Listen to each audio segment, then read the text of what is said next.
परिचय। बच्चों, आज हम जैव अणु के बारे में जानेंगे। टीचर, जैव अणु क्या होते हैं? जैव अणु कार्बनिक अणु है जो एक सजीव जीव द्वारा उत्पन्न किया जाता है।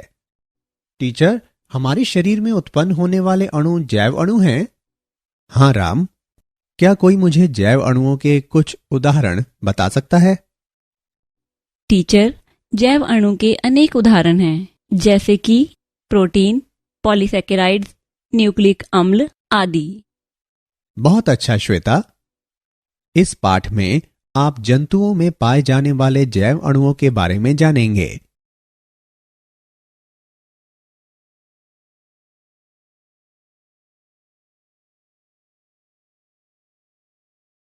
उद्देश्य। इस पाठ के अंत में आप निम्न करने में सक्षम हो जाएंगे: रासायनिक संगठन का विश्लेषण करना, न्यूक्लियोटाइड्स की व्याख्या करना, प्राथमिक व द्वितीयक उपापचयज की चर्चा करना, वृहत जैव अणुओं के बारे में जानना, प्रोटीन की चर्चा करना, पॉलीसेकेराइड्स की चर्चा करना, न्यूक्लियस अम्ल की चर्चा करना, प्रोटीन की संरचना का वर्णन करना,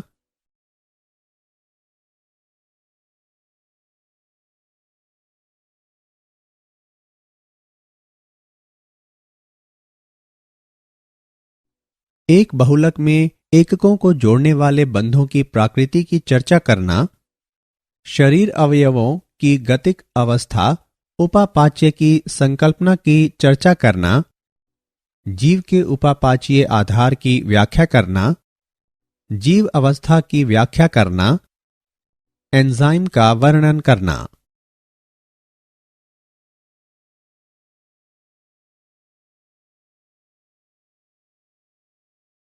रासायनिक संगठन का विश्लेषण कैसे करें?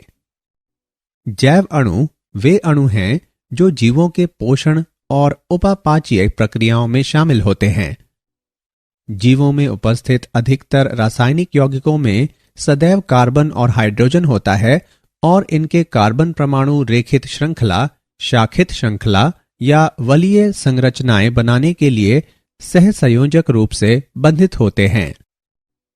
कार्बनिक यौगिकों को अमीनो अम्ल, न्यूक्लियोटाइड्स, क्षार, वसा अम्ल आदि में वर्गीकृत किया जा सकता है।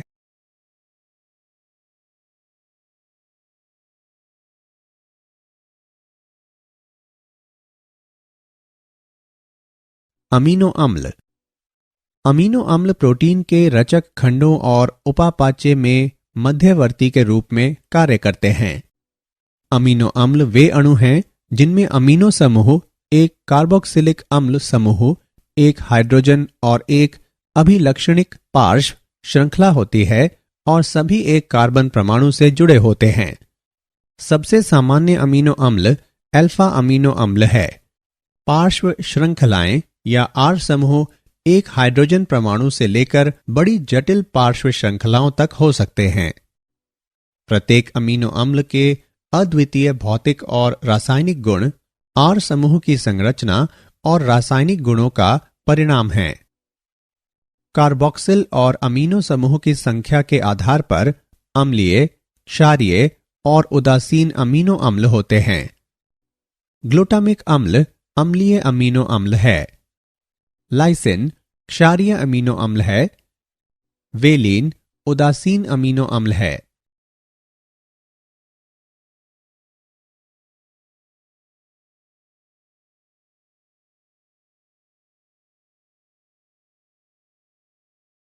लिपिड्स।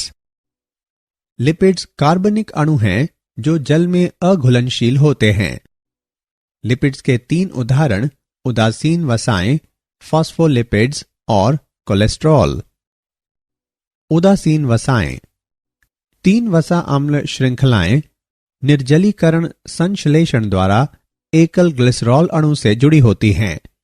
उदासीन वसा ऊर्जा ईंधन को संचित करती है, शरीर ऊतकों को रोधी बनाती है और अंगों की सुरक्षा करती है। फॉस्फोलिपिड्स। फॉस्फोलिपिड्स में एक अध्रुवीय वसा अम्ल श्रृंखला भाग तथा एक फॉस्फेट ध्रुवीय भाग होता है। फॉस्फोलिपिड्स के दोनों स्तर सभी कोशिका झिल्लियों के मुख्य अवयव बनाते हैं।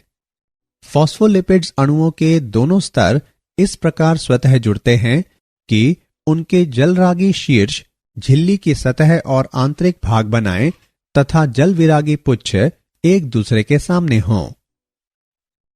कोलेस्ट्रॉल।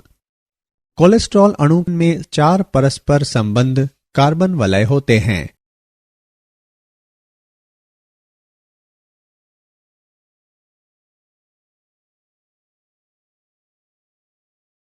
न्यूक्लियोटाइड्स। न्यूक्लियोटाइड न्यूक्लिक अम्ल जैसे कि डीएनए और आरएनए के बुनियादी निर्माण खंड हैं। यह एक कार्बनिक यौगिक है जो नाइट्रोजनी क्षार, शर्करा और एक फॉस्फेट समूह का बना होता है। इनमें से कुछ नाइट्रोजन क्षार हैं। एडेनिन, थाइमीन, ग्वानिन, साइटोसिन व यूरेसिल हैं। यदि नाइट्रोजन क्षार शर्करा से जुड़े होते हैं तो वे न्यूक्लियोसाइड कहलाते हैं।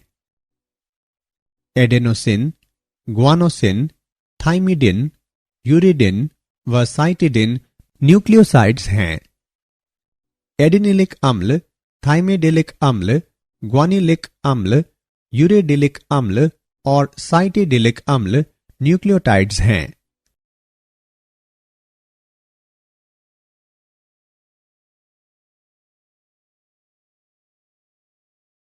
प्राथमिक तथा द्वितीयक उपापचयज। प्राथमिक उपापचयज वह उपापचयज है जो सामान्य वृद्धि, विकास और जनन में सीधे शामिल होते हैं। इसमें विभिन्न प्रकार के कार्बोनिक यौगिक शामिल होते हैं। उदाहरण: सुक्रोज और स्टार्च, सेल्यूलोज, डीएनए, आरएनए, वर्णक जैसे कि क्लोरोफिल। द्वितीय उपापचयज विशिष्ट कार्यों में शामिल होते हैं जैसे कि परागणकारी आकर्षण या शाकाहारी से सुरक्षा। इन्हें 3 श्रेणियों में वर्गीकृत किया जा सकता है: एल्केलाइड, टर्पिनवाइड्स, फिनोलिक्स। एल्केलाइड नाइट्रोजन युक्त यौगिकों का एक बड़ा समूह है। टर्पिनवाइड्स एसिटल कोएंजाइम ए या ग्लाइकोलिसिस में मध्यवर्तियों से व्युत्पन्न होते हैं। फिनोलिक यौगिकों को हाइड्रोक्सिल कार्यात्मक समूह वाले एक या अधिक एरोमेटिक वलयों की उपस्थिति द्वारा परिभाषित किया जाता है।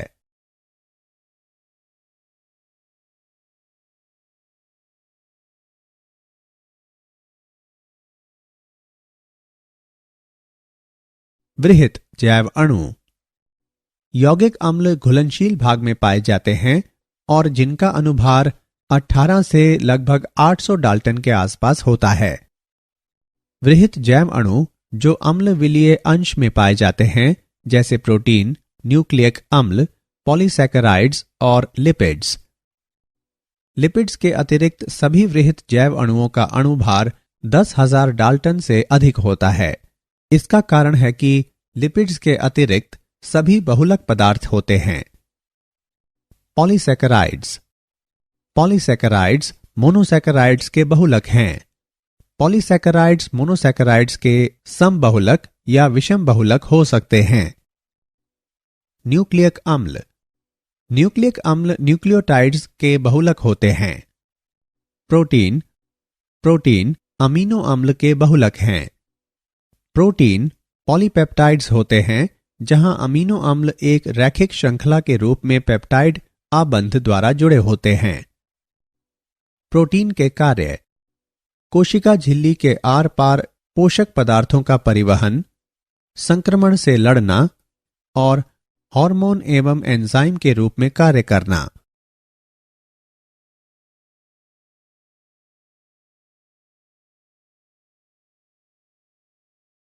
प्रोटीन। प्रोटीन पेप्टाइड आबंध द्वारा सहसंयोजक रूप से एक श्रृंखला में जुड़े अमीनो अम्लों के बहुलक होते हैं। प्रोटीन प्रतिजनों से शरीर की सुरक्षा करने में शामिल प्रतिरक्षी के रूप में कार्य करते हैं। संकुचनशील प्रोटीन गति के लिए जिम्मेदार होते हैं। उदाहरण के लिए एक्टिन और म्योसिन। प्रोटीन पेप्टाइड बंधों द्वारा आपस में जुड़े अमीनो अम्लों के बहुलक हैं। अमीनो अम्ल 21 प्रकार के होते हैं जो हर तरह के प्रोटीन बनाते हैं। प्रत्येक अमीनो अम्ल में एक हाइड्रोजन, एक कार्बोक्सिल समूह, एक अमीनो समूह और एक विशिष्ट पार्श्व श्रृंखला या आर समूह से बंधित केंद्रीय कार्बन से बनी मौलिक डिजाइन होती है।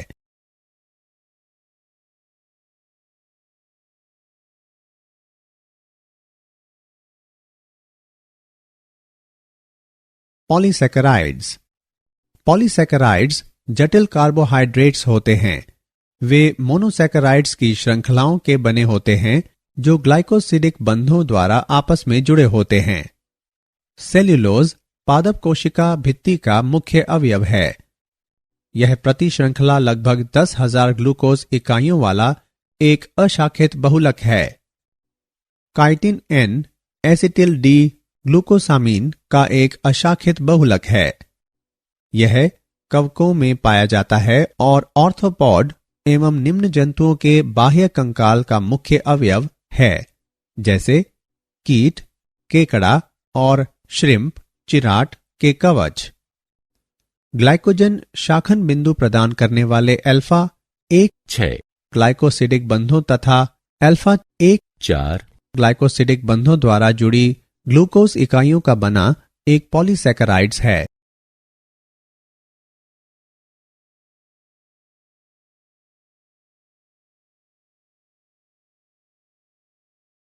न्यूक्लिक अम्ल। न्यूक्लियोटाइड्स सभी न्यूक्लिक अम्लों के निर्माण खंड हैं।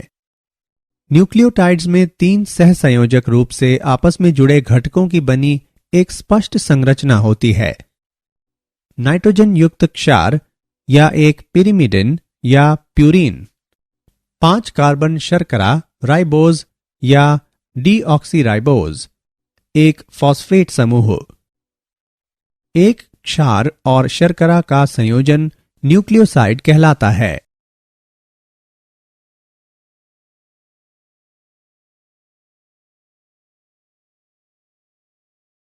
प्रोटीन की संरचना। प्रोटीन पेप्टाइड बंधों द्वारा जुड़ी अमीनो अम्लों की एक या अनेक श्रृंखलाओं की बनी होती है और एक विशिष्ट त्रिमिमीय आकार में वलित होती है। अमीनो अम्ल एक हाइड्रोजन, एक कार्बोक्सिल समूह, एक अमीनो समूह और एक विशिष्ट पार्श्व श्रृंखला या आर समूह से बंधित केंद्रीय कार्बन का बना होता है।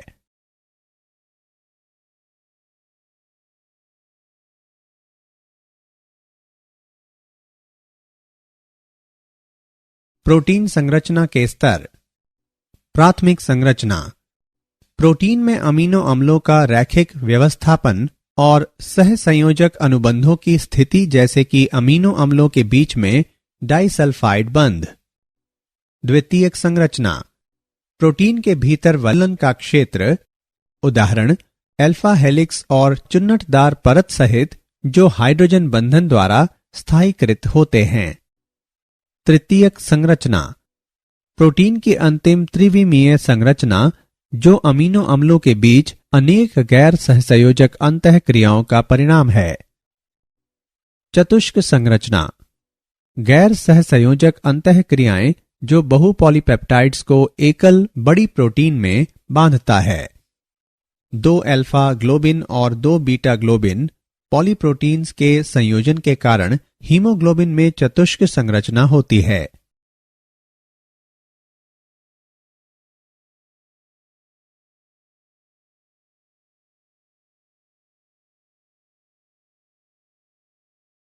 एक बहुलक में एककों को जोड़ने वाले बंधों की प्रकृति। पेप्टाइड बंध। यह बंध तब बनता है जब एक अमीनो अम्ल का कार्बोक्सिल समूह अगले अमीनो अम्ल के अमीनो समूह के साथ अभिक्रिया के बाद जल अणु निकलते हैं। यह अमीनो अम्लों को एक पॉलीपेप्टाइड श्रृंखला में जोड़ता है। ग्लाइकोसाइडिक बंध। यह बंध पॉलीसैकेराइड्स बनाने के लिए निकटवर्ती मोनोसैकेराइड्स के 2 कार्बन परमाणुओं को जोड़ता है। इसमें निर्जलीकरण भी शामिल है। फॉस्फोडाइस्टर बंध। यह बंध न्यूक्लियक अम्ल बनाने के लिए दो न्यूक्लियोटाइड्स को जोड़ता है। यह शर्करा के फॉस्फेट और हाइड्रोक्सिल समूहों के बीच बनता है।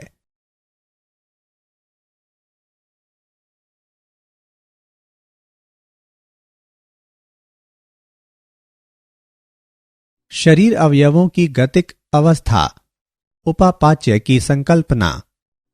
उपापाच्य एक प्रक्रिया है जिसमें रासायनिक अभिक्रियाओं का समूह शामिल है जो भंडारण, दूसरी अभिक्रिया के लिए या एक उपोत्पाद के रूप में एक जैव अणु को दूसरे जैव अणु में बदलती है। उपचय एनाबॉलिक अभिक्रियाओं के उदाहरण: ग्लूकोज से ग्लाइकोजन का निर्माण, अमीनो अम्लों से प्रोटीन का निर्माण, वसा अम्लों से संचित वसा का निर्माण।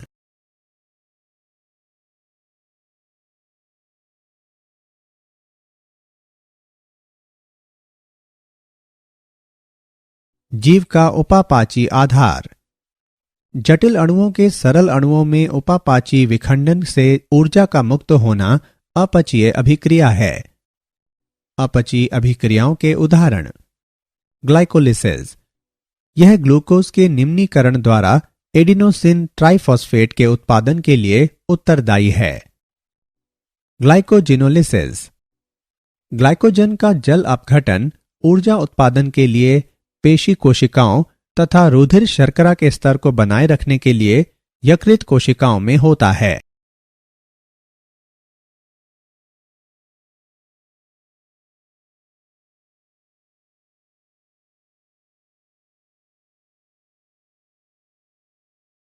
जीव अवस्था। जैविक यंत्र का सबसे महत्वपूर्ण तथ्य यह है कि सजीव प्रत्येक जैव अणु की सांद्रताओं द्वारा अभिलक्षित एक स्थिर अवस्था में मिलते हैं। रासायनिक या भौतिक प्रक्रियाएं स्वतः सामान्य अवस्था को प्राप्त करती हैं और स्थिर अवस्था एक सामान्य अवस्था होती है। सभी सजीव हमेशा कार्य करते हैं, उनमें कभी भी सामान्य अवस्था की स्थिति नहीं हो सकती। इसलिए जीव अवस्था एक असाम्य स्थायी अवस्था होती है जिससे कार्य संपन्न होते हैं। जीव प्रक्रिया एक लगातार प्रयास है जिसमें साम्यावस्था से बचा जा सके। इसे ऊर्जा इनपुट द्वारा प्राप्त किया जा सकता है। उपापचय से ऊर्जा प्राप्त होती है, इसलिए जीव अवस्था और उपापचय एक समान हैं। बिना उपापचय के जीव अवस्था प्राप्त नहीं हो सकती।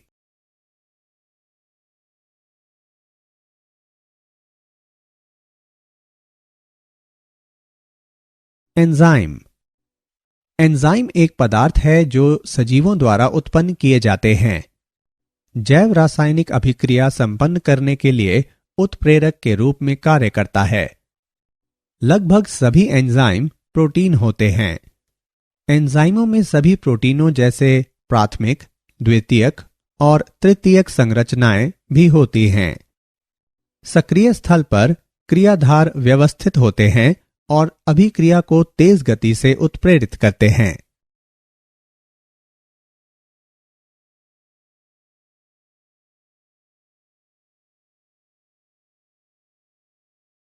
रासायनिक अभिक्रियाएं।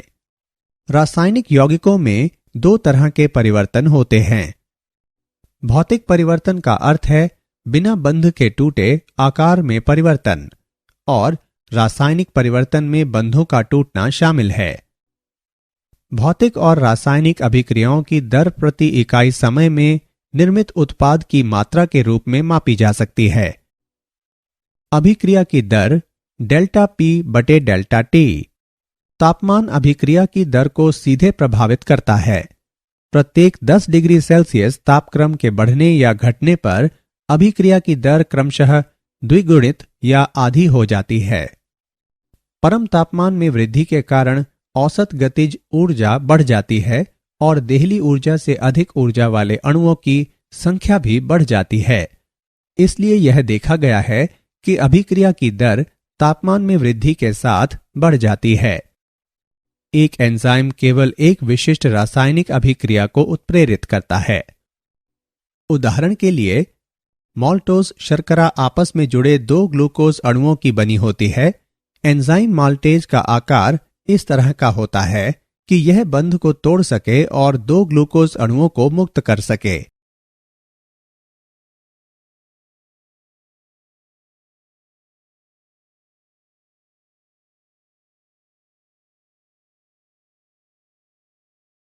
एंजाइम द्वारा उच्च दर से रासायनिक रूपांतरण कैसे होता है? अभिक्रिया दर में वृद्धि करने की एंजाइम की क्षमता इस तथ्य पर निर्भर करती है कि यह संक्रमण अवस्था को स्थिर करता है। संक्रमण अवस्था में ऊर्जा सक्रियण ऊर्जा होती है, जिसे अभिकारकों को उत्पाद में बदलने के लिए अभिकारकों के कुछ बंधों को तोड़ने के लिए आवश्यक न्यूनतम ऊर्जा के रूप में परिभाषित किया जाता है।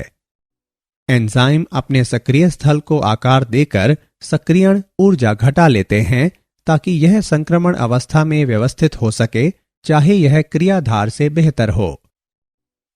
उदाहरण के लिए, कैटालेज का एक अणु प्रति सेकंड हाइड्रोजन पेरोक्साइड के 40 मिलियन अणुओं को तोड़ सकता है।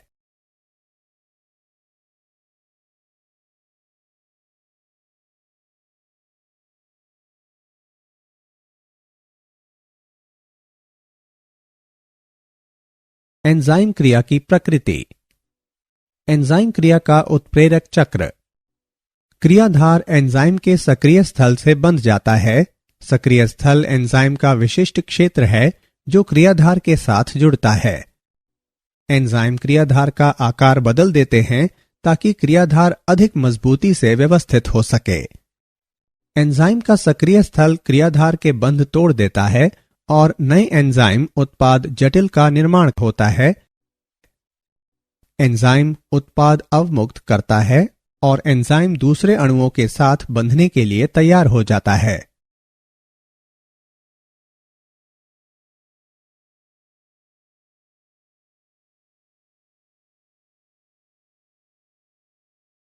एंजाइम क्रियाविधि को प्रभावित करने वाले कारक। तापमान और पीएच। एंजाइम की क्रियाशीलता पीएच और तापमान में परिवर्तन द्वारा काफी परिवर्तित होती है। प्रत्येक एंजाइम एक निश्चित पीएच और तापमान पर बेहतर कार्य करता है। इसकी क्रियाशीलता उस बिंदु के ऊपर या नीचे के मानों पर घट जाती है। उदाहरण के लिए, प्रोटीएज पेप्सिन 1 से 2 तक के पीएच पर बेहतर कार्य करता है। प्रोटीएज ट्रिप्सिन इतने कम पीएच पर निष्क्रिय होता है, लेकिन 8 पीएच पर बहुत सक्रिय हो जाता है। पीएच में परिवर्तन आवेशित अमीनो अम्लों की आयनीकरण अवस्था को बदल देता है, जो क्रियाधार बंधन क्रिया में महत्वपूर्ण भूमिका निभा सकता है।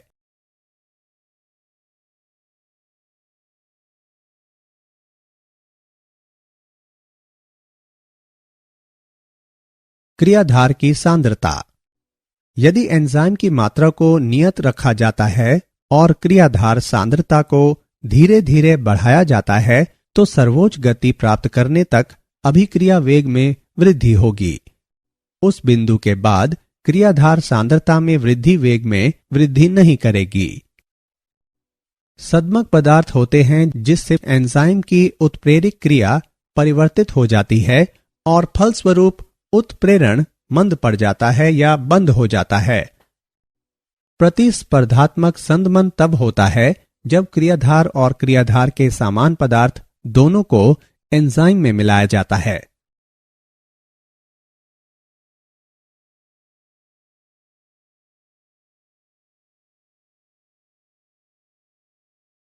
एंजाइम का वर्गीकरण व नामकरण। अभिक्रियाओं के प्रकार के आधार पर एंजाइमों को विभिन्न समूहों में वर्गीकृत किया जा सकता है। ऑक्सीडोरिडक्टेज या डिहाइड्रोजिनेजेज एंजाइम जो एक अणु से दूसरे अणु तक इलेक्ट्रॉन स्थानांतरित करते हैं, ऑक्सीडोरिडेज कहलाते हैं। अधिकतर उपापचयी ऑक्सीकरण अभिक्रियाओं में इलेक्ट्रॉन दाता से हाइड्रोजन को हटाना शामिल है। ये एंजाइम डिहाइड्रोजिनेजेज कहलाते हैं। ट्रांसफरेजेज ये वे एंजाइम हैं जो एक समूह के स्थानांतरण में शामिल होते हैं। हाइड्रोलेजेज एक एंजाइम जो जल अपघटन की प्रक्रिया की गति बढ़ा देता है।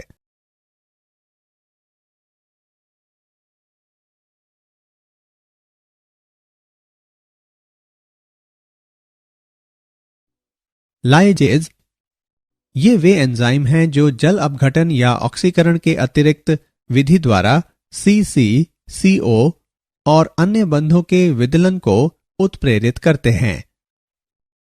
आइसोमरेजेज ये एंजाइम समावयवों के संरचनात्मक पुनर्व्यवस्था को उत्प्रेरित करते हैं। उदाहरण के लिए फ्यूमरेज। लाइगेजेज ये एंजाइम नए बंध बनाकर दो अणुओं को जोड़ते हैं। उदाहरण के लिए सिट्रिक अम्ल।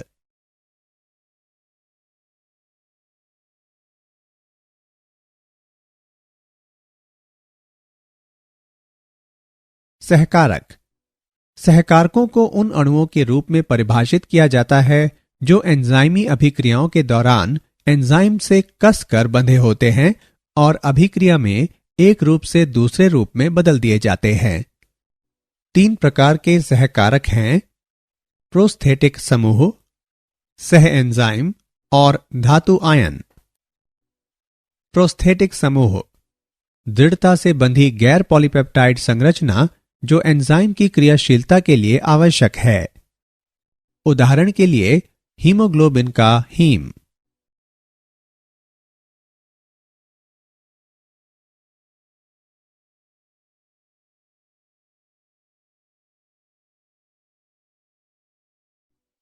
सह एंजाइम ये कार्बनिक सहकारक हैं जैसे कि निकोटिनामाइड, एडेनिन, डाइन्यूक्लियोटाइड NAD और क्लेविन मोनोन्यूक्लियोटाइड FMN जो ऑक्सीकरण अपचयन अभिक्रियाओं में शामिल होते हैं।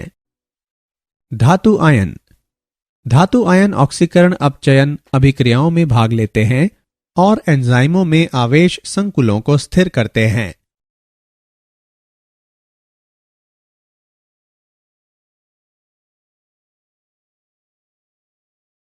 क्या आप जानते हैं डरावनी फिल्में देखने से उपापचय दर में वृद्धि हो सकती है।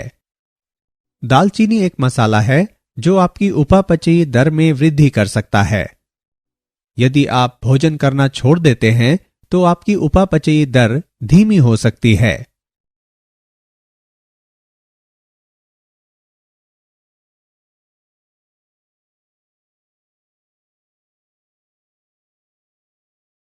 सारांश।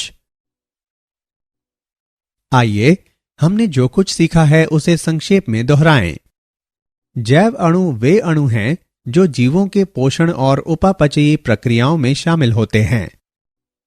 अमीनो अम्ल प्रोटीन के निर्माण खंड और उपापचय में मध्यवर्ती के रूप में कार्य करते हैं।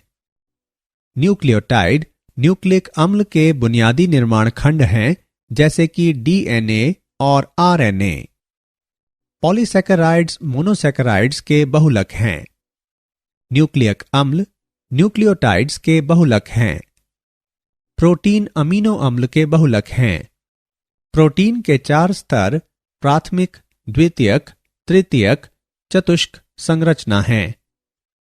उपापाच्य एक प्रक्रिया है जिसमें रासायनिक अभिक्रियाओं का समूह शामिल है जो भंडारण, दूसरी अभिक्रिया के लिए या एक उपोत्पाद के रूप में एक जैव अणु को दूसरे जैव अणु में बदलती है। लगभग सभी एंजाइम प्रोटीन होते हैं। अभिक्रिया दर में वृद्धि करने की एंजाइम की क्षमता इस तथ्य पर निर्भर करती है कि यह संक्रमण अवस्था को स्थिर करता है। सहकारकों को उन अणुओं के रूप में परिभाषित किया जाता है जो एंजाइमी अभिक्रियाओं के दौरान एंजाइम से कसकर बंधे होते हैं और अभिक्रिया में एक रूप से दूसरे रूप में बदल दिए जाते हैं।